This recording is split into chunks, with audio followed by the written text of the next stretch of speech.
আজকের কেন দুর্নীতিগ্রস্ত লোকগুলো যারা স্বৈরাচারের দোসরদেরকে রিপ্রেজেন্ট করেছে, আওয়ামী লীগকে রিপ্রেজেন্ট করেছে, ভারতকে রিপ্রেজেন্ট করেছে, তারা কেন আমাদের শ্রদ্ধেয় ডক্টর মোহাম্মদ ইউনূসের চারপাশে ভিড় করছে?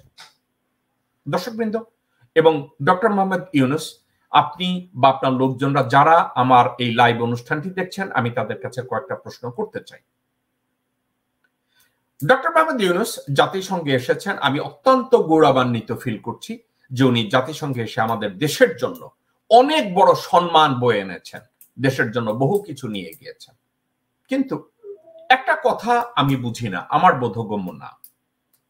ডক্টর মোহাম্মদ ইউনূসের সাথে দেখা করার জন্য যারা ওত পেতে ছিল, যারা বিভিন্ন ভাবে চেষ্টা করেছে তার সাথে দেখা করবে, এমনও হয়েছে যে তারা ডক্টর ইউনূসের সাথে ছবি তোলায়া দিবে, ডক্টর ইউনূসের সাথে দেখা করাইয়া দিবে। এখানকার বেশ কিছু লোকজন এই কাজ করেছে, বিএনপির কিছু লোকজন আছে যারা এই কাজ করেছে। এখানে একটা নিউজ পেপার আছে এবং একটা টেলিভিশন স্টেশন আছে, ওখানকার একজন লোক আছে নিজেকে সাংবাদিক দাবি করে, উনি লোকজনের কাছে প্রচার করে বেড়াচ্ছে যে উনি স্বৈরাচারের আমলে উনি এফেক্টেড হয়েছে, স্বৈরাচারের দ্বারা উনি অত্যাচারিত হয়েছে। একটা টেলিভিশন এবং নিউজ পেপারের মালিক সব জায়গায় বলে বেড়াচ্ছে উনি স্বৈরাচারের দোসরদের দ্বারা উনি অত্যাচারিত হয়েছে। ওয়ারাস স্বৈরাচারের পক্ষে এই লোকের দুই ভাই বাংলাদেশে নিয়মিত এমন কোন সুযোগ সুবিধা নাই যেটা তারা নেয় নাই। ওই লোকটা আমি দেখেছি বিভিন্ন জায়গায় লাইভ করার চেষ্টা করেছে, ও কয়েক জায়গা থেকে তাকে হয়তো ঘাট ধরে বেরও করে দেওয়া হয়েছে। এখন আবার কিছু লোকজন যারা এখানে একটা বই মেলার নাম করে বাংলাদেশ থেকে আদম ব্যবসা করত, যেখানে বাংলাদেশের পররাষ্ট্র মন্ত্রণালয়ের মোমেনের কাছে ছিল অবাধ যাতায়াত, যেই লোক ক্যালকাটার থেকে ক্যালকাটার লোকজনদেরকে বাংলাদেশে এনে পাসপোর্ট অফিসে গিয়ে ভুয়া পাসপোর্ট বানিয়ে তাদেরকে ভিসা করায় দিছে, এই লোককেও দেখা গেছে আমাদের শ্রদ্ধেয় অন্তর্বর্তীকালীন সরকার প্রধানের সচিব, উপসচিব, প্রেস সচিব তাদের চারপাশে গিয়ে ঘের করছে এবং তাদেরকে তারা খুব গুরুত্ব দিচ্ছে। এখন আরো একটা কথা আমার জিজ্ঞাসা করতে ইচ্ছা করে, যেখানে হাসিনা সরকার এবং স্বৈরাচারের নিয়োজিত লোকজনরা, ভারতের নিয়োজিত লোকজনরা নিউ ইয়র্কের কনসুলেটে ছিল, তারপরে ওয়াশিংটন বাংলাদেশ এম্বাসিতে ছিল, এই লোকগুলো কি করে এখনো কন্টিনিউ করছে যারা ডক্টর মোহাম্মদ ইউনূসকে অকওয়ার্ড একটা পজিশনে ফেলানোর জন্য নিউ ইয়র্কে এমন কোনো কাজ নেই যা তারা করে নাই। আমি নিউ ইয়র্কে যে কনসাল জেনারেল আছে, কনসাল জেনারেলকে আমি ব্যক্তিগতভাবে চিনি না, এই লোকটা অত্যন্ত অভিনয় পারদর্শী একজন লোক এবং এই লোকটা ভারতের দ্বারা নিয়োজিত, এই লোকটা স্বৈরাচারের দ্বারা নিয়োজিত।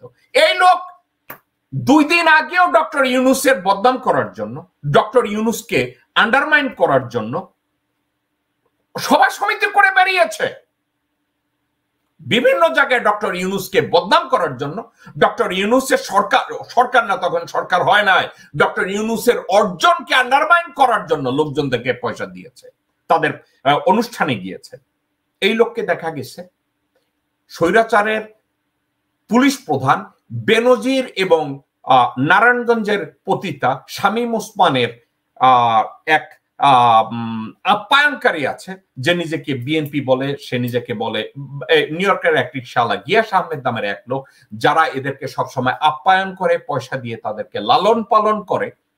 এদের সাথে একত্র হয়ে, আওয়ামী লীগের লোকজনদের সাথে একত্র হয়ে ডক্টর মোহাম্মদ ইউনূসের আইটিনারি কোথায় যাবে, কি যাবে, এগুলো সব জায়গায় ছড়িয়ে দিয়েছে এবং এগুলো তার সহায়তায়, নিউ ইয়র্কের কনসাল জেনারেলের সহায়তায়, জাতিসংঘে যে পিআর আছে মোহিত, স্বৈরাচারের আর এক দোসর, তার সহায়তায় ডক্টর মোহাম্মদ ইউনূসের আইটিনারি, উনি কোথায় কত সময় থাকবে, কোথায় কার সাথে দেখা করবে, এগুলা বাইরে পাবলিশ করে দিয়ে কি করেছে, যাতে উনাকে জনগণের কাছ থেকে, যারা ওনাকে ভালোবেসে পাশে যেতে ওনাকে একটা সম্বর্ধনা দিতে চেয়েছিল, ওটায় ব্যাঘাত ঘটিয়েছে।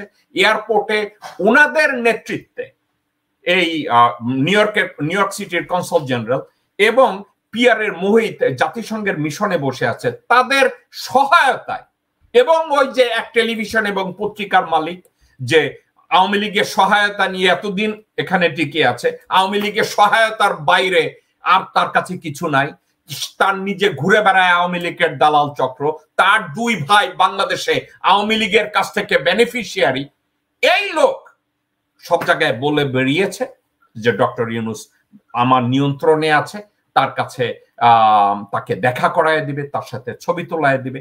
এই লোকগুলো ছিল ডক্টর ইউনূসের চারপাশে। এখন মজার কথা হচ্ছে বাংলাদেশেও তাকান, আমি কমপ্লেন করেছি 3 বাহিনীর প্রধান এরা ভারত নিয়ন্ত্রিত ছিল, এখন আজও আছে কি নাই? তারা বলছে এখন তারা ভারত নিয়ন্ত্রিত না, এখন তারা বাংলাদেশের প্রতি অনুগত। একটা জলজ্যান্ত শয়তান একদিনের ভিতরে ইবলিস থেকে আল্লাহ হযরত হয়ে গেল, আমার বোধগম্য না। সবাই বলে, পারে তো প্রশংসা করে আমার সামনে বসে, জেনারেল ওয়াকার খুব ভালো করছে। আরে ভাই, হ্যাঁ ভালো করছে, কিন্তু জেনারেল ওয়াকারের কাছ থেকে লোকজন সহায়তা নিয়ে কেউ বেলজিয়াম চলে যায়, কেউ ইন্ডিয়া চলে যায়, কেউ ব্যাংকক চলে যায়। জেনারেল ওয়াকার তার এই দায়িত্ব কি সে অস্বীকার করবে? নৌবাহিনীর প্রধানের সহায়তায় লোকজন ওখান থেকে পার পেয়ে যায়, সেটা কি সে অস্বীকার করবে? বিমান বাহিনীর প্রধানের সহায়তায় লোকজন ওখান থেকে বের হয়ে যায়, সেটা কি সে অস্বীকার করবে? আজকের পর্যন্ত বিএনপির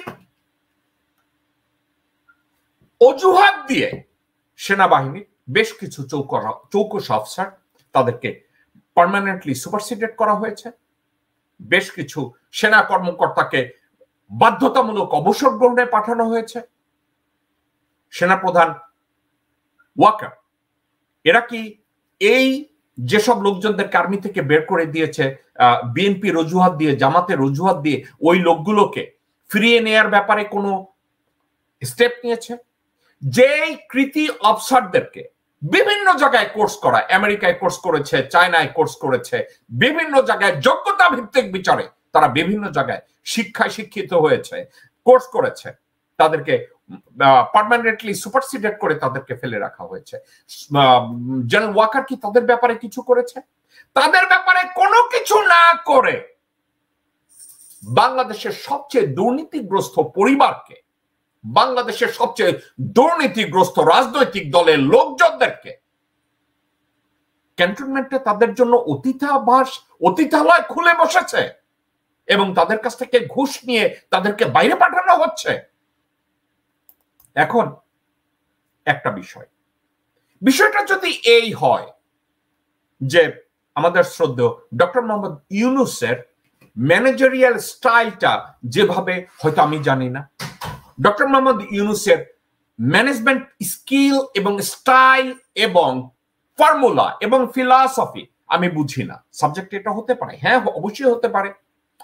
যদি এটা হয় যে ওনার ম্যানেজমেন্ট স্টাইল এবং ফিলসফি আমরা বুঝি না, তাইলে শ্রদ্ধেয় ডক্টর মোহাম্মদ ইউনূসের প্রেস সচিব অথবা প্রধান উপদেষ্টার কার্যালয় থেকে একটা ব্রিফ সবার দরকার। কারণ দেশের মানুষকে যদি কন্টিনিউয়াসলি এভাবে কনফিউজ করা হয়, তাহলে একটা কাজ হবে, আমাদের শ্রদ্ধেয় ডক্টর মোহাম্মদ ইউনূস জনবিচ্ছিন্ন হবে, তার জনপ্রিয়তায় ধস নামবে। উনি নির্বাচন করুক আর উনি নির্বাচন না করুক, কিছু আসে যায় না। আমাদের সবেধন নীলমণি একজন ব্যক্তি, ওনার নাম ডক্টর মোহাম্মদ ইউনূস। ওনার বিষয়ে আমাদের ক্লারিফিকেশন দরকার। ডক্টর মোহাম্মদ ইউনূস, আপনি যদি আমার এই মন্তব্য শুনেন, তাহলে একটা জিনিস আমি বলবো, আপনি ব্যাখ্যা দেওয়ার কোনো দরকার নেই। একটা জিনিস, আপনার দপ্তর থেকে আপনার স্পোক্স পার্সনের অভাব নাই, প্রেস ম্যানদের অভাব নাই। লোকজন আমাকে এটাও বলেছে, আপনার ভাইয়ের ছেলেকে আপনি ডেপুটি প্রেস সচিব হিসাবে আপনি দায়িত্ব দিয়েছেন। সে বোধহয় আমার মতো একটু মোটা সোটা, লোকজন এটা নিয়ে ক্রিটিসাইজ করেছে, কিন্তু আমি আপনার পক্ষ নিয়েছি একটা কারণে। আমেরিকান কালচারে আমি একটা জিনিস দেখেছি, হোয়াইট হাউসে যখন প্রেসিডেন্ট আসে সে তার পছন্দের লোকজন, নির্ভরযোগ্য লোকজনদেরকে নিয়ে আসে এবং এটা আনায় ওই অ্যাডমিনিস্ট্রেশনটা শক্তিশালী হয়। আপনি যদি আপনার পছন্দের লোকগুলোকে আর্মি, নেভি, এয়ারফোর্স এবং সচিবালয় বসান, এ ব্যাপারে আমি 100 ভাগের মধ্যে 100 ভাগ আপনাকে সমর্থন করব, কারণ এই লোকগুলো আপনার প্রতি যদি লয়াল হয় এবং if they make you comfortable. এখন যদি আমরা স্বরাষ্ট্র মন্ত্রণালয়ের সচিবালয়ের দিকে তাকাই, আমরা কতগুলো হিন্দু নামধারী ভারতীয় দালালদের দেখি। আমরা যদি পররাষ্ট্র মন্ত্রণালয়ে তাকিয়ে তৌহিদ হোসেনের মতো একজন হাসিনার দালালকে দেখি, এখানকার মিশনে পিআরএ আমি মোহিতের মতো যদি আরেকজন দালালকে দেখি, আমি যদি নিউ ইয়র্কের কনসুলেটের দিকে তাকিয়ে ভারতের তল্পি বাহক এবং হাসিনার পাচাটা এক শুয়োরকে দেখি কনসাল জেনারেল হিসাবে, আমরা কি কোশ্চেন করতে পারি যে এটা কি হাসিনার স্বৈরাচারের প্রেতাত্মারা বা দোসররা কি আমাদের ডক্টর মোহাম্মদ ইউনূসকে মিসগাইড করছে, নাকি তাকে জনবিচ্ছিন্ন করার ষড়যন্ত্র করছে? আমরা কি এটা এফোর্ড করি? ডক্টর মোহাম্মদ ইউনূস আপনাকে অসম্মান করার মতো দুঃসাহস, আপনাকে আন্ডারমাইন করার মতো দুঃসাহস এবং আপনার শিক্ষাগত যোগ্যতা এবং ভিশনকে চ্যালেঞ্জ করার কোনো যোগ্যতা আমার নাই। কিন্তু একটা জিনিস, যেটা ঠিক ওটা তো ঠিক, আর যেটা রং সেটা তো রং বা ভুল, ওটা আমি করি আর আপনি করুন। এখন আপনার সরকারে গত আগস্টের 8 তারিখ থেকে আজকের অক্টোবরের 1 তারিখ এর মধ্যে আমরা সরকার পরিচালনার মধ্যে আপনার 90% লোকজন হচ্ছে স্বৈরাচারের দোসর, এরা স্বৈরাচারের মধ্যে ছিল।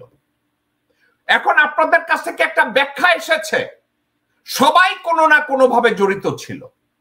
ডক্টর মোহাম্মদ ইউনূস, আপনি একটা প্রভিশনকে কেন পিক করেন না?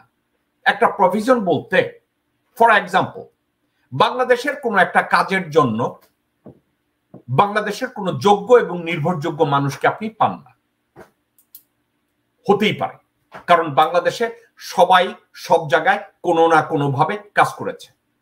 তো সেক্ষেত্রে আপনি কেন ফরেন কনসালটেন্ট ব্যবহার করে মন্ত্রণালয়গুলোকে ডাইভার্সিফাই করছেন না?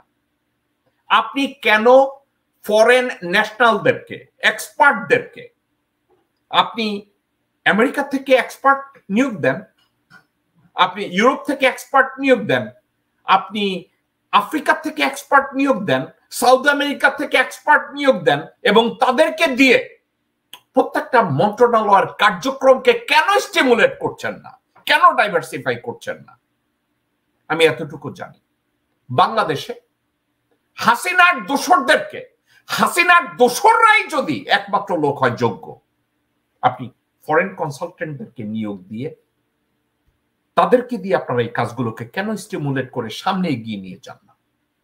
আরো একটা কথা, সেটা হচ্ছে এই, হাসিনা বাই লেয়ার দুর্নীতিটাকে এমন ভাবে পাকাপোক্ত করেছে, একজন সচিব দুর্নীতিগ্রস্ত, তার পাশে আরো 5 জন সচিব দুর্নীতিগ্রস্ত, অতিরিক্ত সচিব দুর্নীতিগ্রস্ত, যুগ্ম সচিব দুর্নীতিগ্রস্ত। আপনি কাকে ওখানে প্রমোশন দিবেন? আপনি তৌহিদ হোসেনকে পররাষ্ট্র উপদেষ্টা পদে নিয়োগ দিয়েছেন। এই তৌহিদ হোসেন বর্তমান সরকারের বিরুদ্ধে, স্বৈরাচারের বিরুদ্ধে আন্তর্জাতিক ক্রিমিনাল কোর্টে মামলা করার জন্য, ডিফেন্ড করার জন্য যে কনসালটেন্ট নিয়োগ করেছিল, দৌড়াদৌড়ি করেছিল, এই তৌহিদ হোসেন। আপনি মোহিতকে এখানে এসে পাঠিয়েছেন, মোহিত, মোহাম্মদ কাইকাউস এবং আরো কিছু লোকজন, ইমরানের মতো লোকজন বিভিন্ন জায়গায় দৌড়াদৌড়ি করেছে হাসিনাকে জনপ্রিয় করার জন্য। এখন এই লোকগুলা যদি হয় বাংলাদেশের ফ্রেশ ফেজ, তাহলে বাংলাদেশের জনগণ যদি ডক্টর মোহাম্মদ ইউনূস আপনাকে প্রশ্ন করে যে এরাই তো আমাদের রক্ত চুষেছে, এদেরকে কি করে আপনি পাশে নিয়ে সরকার চালাচ্ছেন? এবং আরো একটা জিনিস আমি খেয়াল করে দেখেছি, আমি জানি আপনার লাইফ রিস্ক আছে, আপনার জীবন আপনি আক্রান্ত হতে পারেন, আমি আপনার সাথে একমত। কিন্তু আপনি আক্রান্ত হতে পারেন এই অজুহাত দিয়ে আপনার চারপাশে আপনার শুভাকাঙ্ক্ষী পিক করার ক্ষমতা আপনার থাকবে না, আপনাকে চারপাশে পুরোপুরি জনবিচ্ছিন্ন করে রাখবে। এটা কেমন সিকিউরিটি? আপনারা জানেন তো শেখ হাসিনাকে এগুলো করে করে গণভবনে আটকানো হয়েছে, শেখ মুজিবকে এগুলো করে করে গণভবনে আটকানো হয়েছে। আমি মনে করি না বাংলাদেশের কোন বাংলাদেশী এই মুহূর্তে আপনার জন্য হার্মফুল, বা তারপরেও সচেতন থাকা জরুরি।